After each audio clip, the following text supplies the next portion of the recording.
Hey guys, welcome back to our YouTube channel Financeable. Today in this video, let's learn about how to deposit amount on Unibet. So let's get started.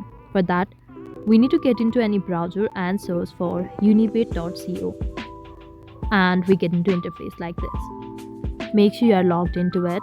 Now click on this profile icon on the top right, and here we can see this bank option. Simply tap on that and click on deposit money. And here